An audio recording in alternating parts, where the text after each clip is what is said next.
Esse é, sem dúvida, um dos trechos mais polêmicos da entrevista. Renan Santos, presidenciável e crítico histórico de Bolsonaro, afirma categoricamente ter certeza de que houve uma tentativa de golpe. Ao mesmo tempo, ele denuncia o que chama de armadilha do governo Lula no 8 de janeiro. Prepare-se para uma análise que não agrada nem a esquerda nem o bolsonarismo raiz. Vamos lá. Eu não, eu tenho certeza que o Bolsonaro tentou gestar um golpe durante o mandato dele. Tenho certeza que ele tentou fazer isso. Inclusive as provas coletadas ilegalmente pelo Alexandre de Moraes, entretanto coletadas, as provas levam a gente a isso. Reuniões que são absolutamente não republicanas com chefes das Forças Armadas para tocar um plano que envolvia fechar o TSE, dizendo que a urna tinha sido fraudada e eles não têm prova nenhuma disso. As próprias Forças Armadas falaram isso. Então tem esse ponto. O Bolsonaro estava com essa tentação. O que o sistema, que é podre, mas que é o sistema, falou? Temos que brecar isso. Então você tinha um problema concreto de um lado e do outro você tinha um sistema podre do lado. No fundo, se você perguntar para um apoiador do Bolsonaro que ficou na frente do quartel, e veja, as pessoas foram para frente do quartel por quê? O que o quartel faz numa democracia? Elas foram no quartel porque elas queriam que os militares agissem. Ninguém vai para frente do quartel pedir, por favor, faça uma consultoria, uma Não, tudo auditoria. bem, mas assim, pra mim aquele movimento foi muito orgânico. Não, pera. Orgânico, ele foi porque as pessoas foram pra lá. Sim. Dito isso, a motivação das pessoas é em cima de um chamado que tem.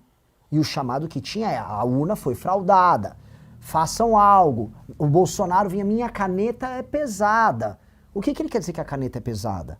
Quando ele falava da caneta, o pessoal ficava falando da caneta, é do tipo, ele vai fazer uma GLO, ele vai fazer uma intervenção, o famoso artigo 142, que essa turma ficou pedindo pra ele fazer há muito tempo. Tá, mas você acha que o TSE, ele foi parcial durante as eleições de parcial. 2022? O que eu quero te falar, Firmino, é que assim, essa assunto é muito importante. Mas aqui. e que todas aquelas vezes que tentavam calar o Bolsonaro?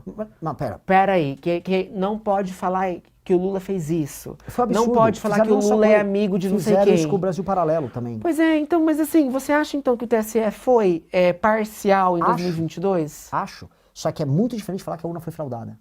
É esse o ponto, Firmino, eu não posso pecar pela imprecisão. Eu tenho que ser preciso. Eu não tinha nada a ver com aquela briga. Eu não gosto do STF. Meu grupo político foi o primeiro a pedir ministro do STF de todo mundo. Contra o Marco Aurélio ainda no impeachment da Dilma. Eu fui aluno do Alexandre de Moraes. Eu fui aluno do Lewandowski. Eu conheço essas pessoas. Eu fui aluno, tive aula na faculdade de Direito da USP. Você é advogado? Não me formei. Larguei a faculdade e fui ser empresário. Tá. Mas eu estudei na melhor faculdade do Brasil de Direito e eu conheço profundamente essas figuras. Eu sei como eles pensam, eu sei como eles agem. Eu não gosto deles. Agora, eu tenho que entender quem é o Bolsonaro, eu tenho que entender quem é ele, o que ambos estavam fazendo e por que isso tudo foi uma desgraça para todos nós.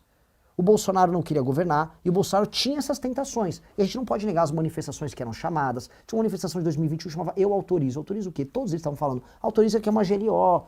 Autorizava a ideia de um artigo 142, uma intervenção militar. Essas coisas estavam no vocabulário geral. E aquelas pessoas que foram mobilizadas aí para frente dos quartéis acreditavam que, após perder a eleição, a última coisa que restava era o Bolsonaro anular as urnas. Saiu, isso tem provas, do Palácio do Planalto, todas as discussões sobre aquela ideia de um argentino que falou que a urna foi fraudada e que aquilo era tudo mentira. E isso esquentou uma massa de pessoas a achar que o Bolsonaro faria algo. Pois bem, meu ponto com o Bolsonaro é, ali ele errou. E as pessoas que participaram deste conluio têm que sofrer punição, porque em qualquer democracia no mundo tem que sofrer punição. Mas se o Lula... Pera, deixa eu terminar o raciocínio. O TSE, é uma coisa, o TSE agiu com imparcialidade na parte de redes sociais. Com parcialidade, desculpa. Agiu. Eu tenho certeza disso. E o STF usava um inquérito ilegal para perseguir pessoas. Estamos nessa mesma página. O Bolsonaro, portanto, a meu ver, cometeu crimes? Cometeu. Ele teve um julgamento justo? Não. Veja como é difícil essa história. Você reconhece nulidade no julgamento dele? Inteira. Eu reconheço nulidade das pessoas do 8 de janeiro. E eu não acho que sequer que o Bolsonaro foi responsável pelo 8 de janeiro. E vem cá, e você é a favor da anistia aos presos de 8 de janeiro? Eu sou a favor da dosimetria, que eu acho que é a melhor solução de... Esse tipo de análise sem papas na língua é rara no cenário político atual. Se você valoriza esse tipo de conteúdo, deixa o like, comenta a sua opinião e compartilha com quem gosta de debate de verdade.